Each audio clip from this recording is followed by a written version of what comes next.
어떤 두 사람이 목욕탕에서 다툼이 일어나서 다툼이 일어나서 그럼 나가자, 나가서 한번 붙어보자 이랬다는 거죠. 그래서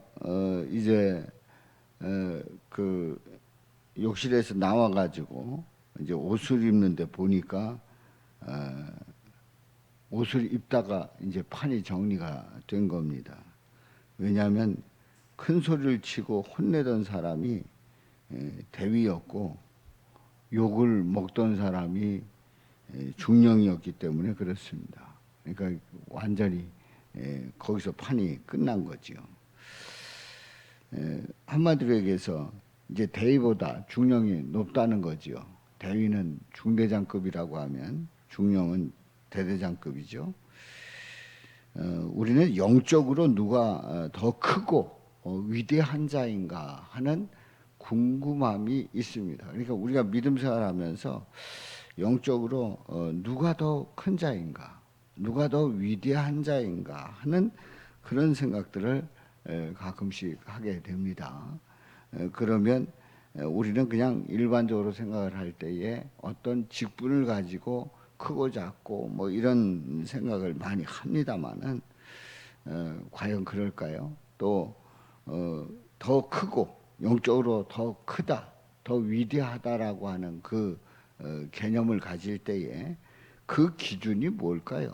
이제 오늘 이 본문 말씀을 통해서 함께 은혜를 나눕니다.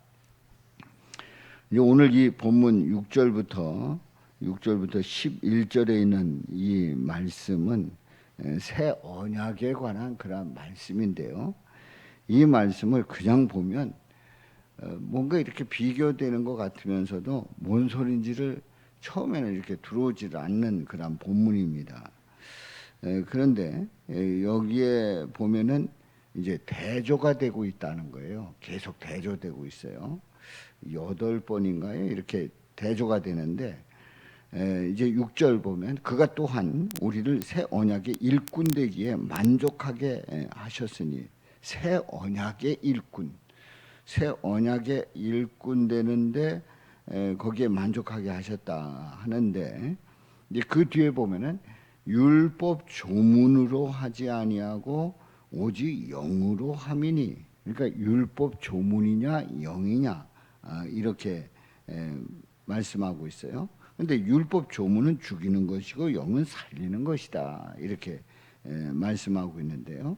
이 새 언약의 일꾼에서 중요한 기준이 율법 조문이냐 영이냐 이런 얘기예요. 한마디로 얘기해서 율법 조문이라고 하는 것은 그대로 율법 조문이고, 하나는 이제 영은 바로 예수님을 고백하고 예수님으로 인한 영입니다.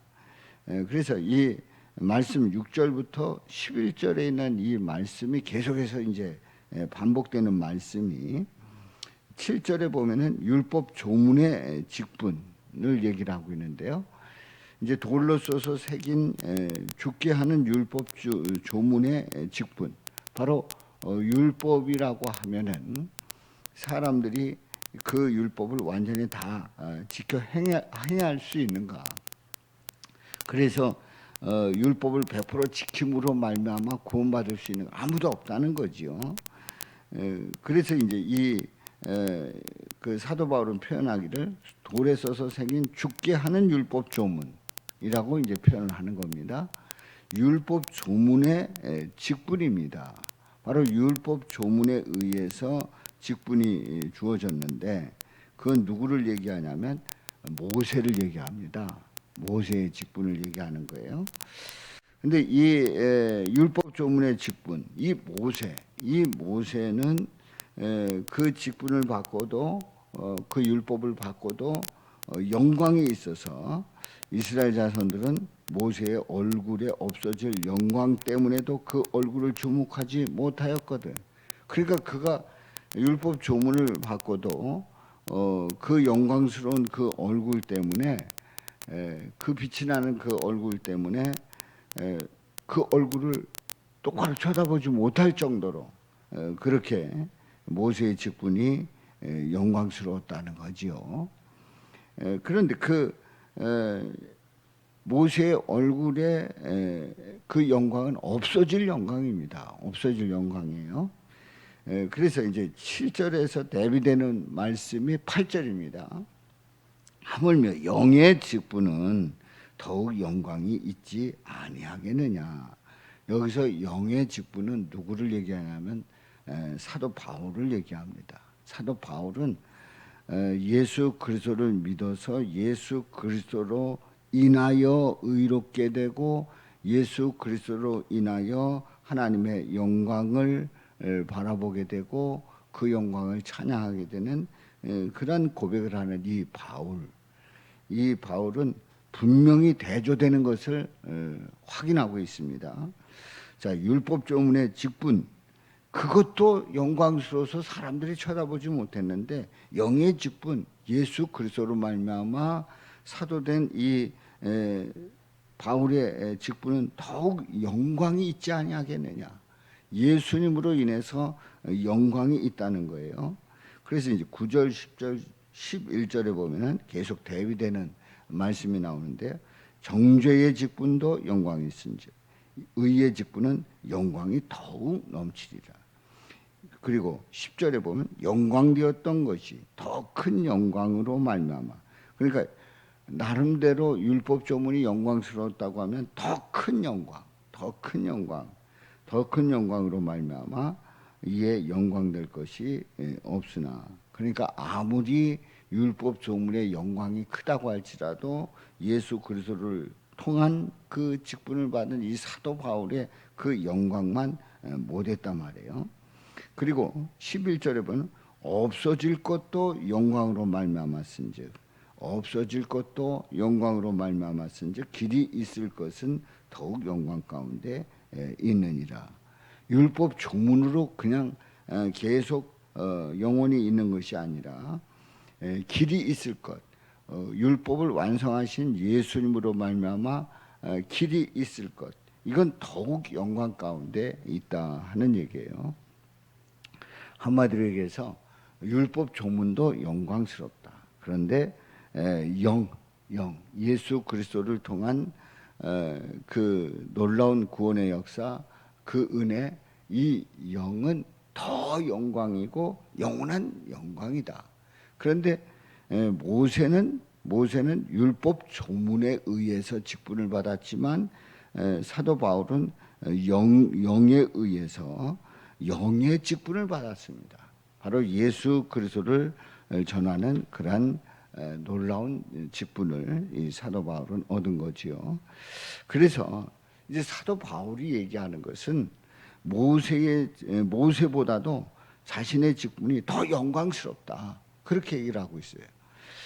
생각을 해보면 세상에서 가장 큰 사람이 누구냐 이렇게 한번 생각을 해보면 세계에서 10대 부자 정도가 돼야 세상에서 가장 큰 사람 아닌가. 적어도 세계의 최고의 대통령이라고 하는 영향력을 가장 크게 행사할 수 있는 미국 대통령이 세상에서 가장 큰 사람 아니냐 하는 얘기예요. 또 세계를 정복한 어떤 절대적인 그 권력자들이 세계에서 가장 큰 사람이 아닌가. 아니면 민족 중흥을 이끌어낸 위대한 지도자가 세상에서 가장 큰 사람 아니냐 하는 생각들을 할 수 있습니다. 물론 이제 훌륭하기도 하고 이름도 남겼고 그리고 나름대로의 업적도 있고 공과 실이 있습니다만은 그 나름대로의 그런 큰 사람들임에 틀림이 없어요. 세계의 모든 사람들이 거의 다 아니까 말이죠. 그런데 세상에서 가장 큰 사람은 누구냐? 예수님을 아는 자예요. 세상에서 가장 큰 사람이 누구라고요? 예수님을 아는 자예요. 예수님을 정확하게 알고 고백하고 그 예수님을 구주 예수 그리스도로 고백하는 자가 바로 세상에서 가장 큰 자라 하는 얘기입니다. 그렇습니다. 세상에서 가장 위대한 자는 창조주 예수님을 깊이 아는 자가 가장 위대한 자이다 하는 얘기입니다. 우리 예수님께서 세례 요한을 두고 여자가 낳은 자 중에 가장 큰 자라고 그렇게 말씀을 했습니다.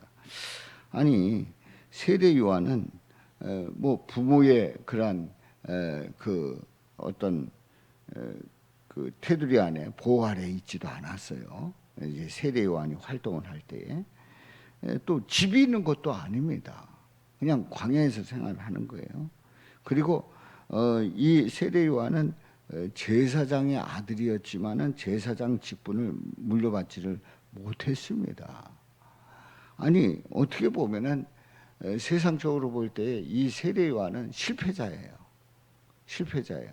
부모의 덕도 보지 못하고 집도 없고 메뚜기야 석청 먹고 살고 있고 그야말로 제사장 직분도 물려받지 못하고 하는 이 세례 요한. 이 세례 요한은 사람들이 볼 때 아유 저 참 불쌍하다 이런 생각이 드는 사람이었단 말이죠. 그런데 예수님은 여자가 낳은 자 중에 가장 큰 자라고 말씀을 하시는 거예요. 그 이유가 있어요. 바로 예수님 바로 앞에 나타나서 구원자 예수님을 소개하고 있는 거예요. 그러니까 예수님이 누군지를 가장 잘 아는 자가 세례 요한이었어요. 그 당시에 아무도 예수님에 대해서 주목하지 않았단 말이지요. 그리고 예수님이 뭐 할 사람인지, 그리고 예수님이 우리에게 있어서 어떤 분인지를 사람들은 모르고 있었던 거예요. 모르고 있었던 거예요. 30년 전에 예수님이 태어날 때에 야단이 났습니다만은 30년이 흐르고 났을 때에 예수님에 대한 그 개념, 예수님에 대한 존재 아무도 생각하지 못했어요. 그때에 세례 요한은 알았어요. 세례 요한은 예수님이 어떤 분이라는 것을 너무나도 잘 알았단 말이죠. 그래서 세례 요한이 여자가 낳은 자 중에 가장 큰 자라고 그렇게 칭함을 받은 결정적인 이유가 뭐냐면 바로 예수님을 가장 잘 알고 있었단 말이에요. 그래서 가장 큰 자가 된 것이지요. 자, 모세는요, 이스라엘 역사에 있어서 가장 위대한 지도자입니다. 그야말로 이스라엘 역사에서 그 모세를 빼놓을 수가 없습니다. 애굽에서 이끌어내고 40년 동안 훈련을 시키고 그리고 이제 요단강을 함께 건너지는 못했습니다만은 이제 가나안 땅으로 들어갈 수 있는 발판을 다 마련한 모세입니다. 그리고 하나님으로부터 율법을 받아서 율법을 나름대로 해석을 하고 가르치고 또 그들을 지도했단 말이지요. 자, 이렇게 위대한 일을 한 이 모세가 얼마나 큰 자입니까? 그럼에도 바울은 모세보다 더 영광스러운 직분을 가졌다고 말을 하고 있어요.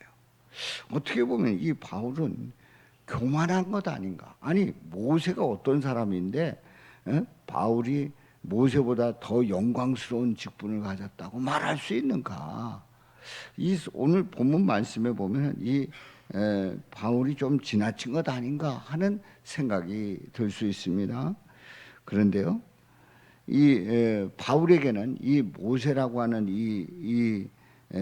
지도자가 그야말로 영적인 멘토이고 스승과 같습니다. 그야말로 이 바울이 되기 전에 사울일 때에 이 모세가 받은 이 율법에 대해서 최고의 전문가가 될 정도로 연구를 너무나도 많이 한, 그리고 늘 그 율법 조문을 외웠던, 그래서 그 말씀들을 통달했던 이 바울에게 있어서 이 모세는 그야말로 쳐다보지도 못하는, 비교할 수도 없는 그런 존재였단 말이에요. 그런데요, 바울이 모세보다 내가 더 영광스러운 직분을 가졌다 그렇게 얘기하는 결정적인 이유가 뭐냐면 모세는 외형적인 율법 해석만 가능했어요. 그러니까 율법 조문, 그 외형적인 율법 해석만 가능했고요.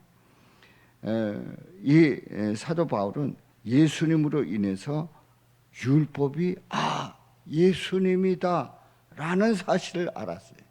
그 율법이 예수님이다라는 사실을 알았고, 이 율법을 완성하시는 분은 예수님이다라는 사실을 알았단 말이지요.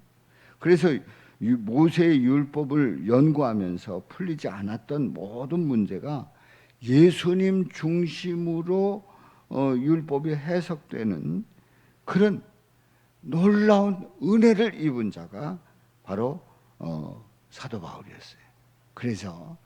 그래서 모세의 직분보다 바울의 직분이 더 크다, 내 직분이 더 크다라고 그렇게 말할 수 있었지요. 더 크고 영광스러운 직분이라고 말할 수 있었던 거예요. 우리는 분명히 알아야 됩니다. 바울이 교만해서가 아니라 정확하게 알고 있는 거예요. 바울이 생각할 때에 그림자도 밟지 못했던, 생각만 해도 떨리던 그 모세보다도 바로 내가 더 영광스러운 직분이다라고 말할 수 있는 그 이유는 바울이 커서가 아니라 누구 때문에요? 예수님 때문에. 예수님 때문에. 예수님이 율법을 완성하시는 분이라는 사실을 알았기 때문에 그 영의 직분, 그 영의 그 놀라운 그 은혜가 더 크다는 사실을 분명히 고백했던 거지요. 그렇습니다. 우리는 가장 큰 자가 누구냐? 가장 높은 자가 누구냐? 가장 위대한 자가 누구냐? 그 자는 누굽니까? 예수 그리스도를 아는 자예요. 예수 그리스도를 고백하는 자예요. 율법의 완성은 바로 예수 그리스도를 통해서만 가능하다고 하는 사실을 분명히 믿는 자가 이 세상에서 가장 큰 자요 위대한 자인 줄로 믿습니다. 그렇습니다. 우리는 별 볼 일 없어요. 우리는 뭐 죽어 마땅한 그야말로 지옥불에 들어갈 그런 존재입니다만은 예수님 때문에, 예수님으로 말미암아 위대한 자가 될 수 있었고, 예수님으로 말미암아 영생의 삶을 살고, 예수님으로 말미암아 의롭게 되었다는 이 사실에 대해서 오늘도 찬양하며 감사하며 영광 돌리며 또 우리 주님을 알게 하신 그 은혜에 감격하며 오늘도 승리하시기를 주님의 이름으로 축원합니다.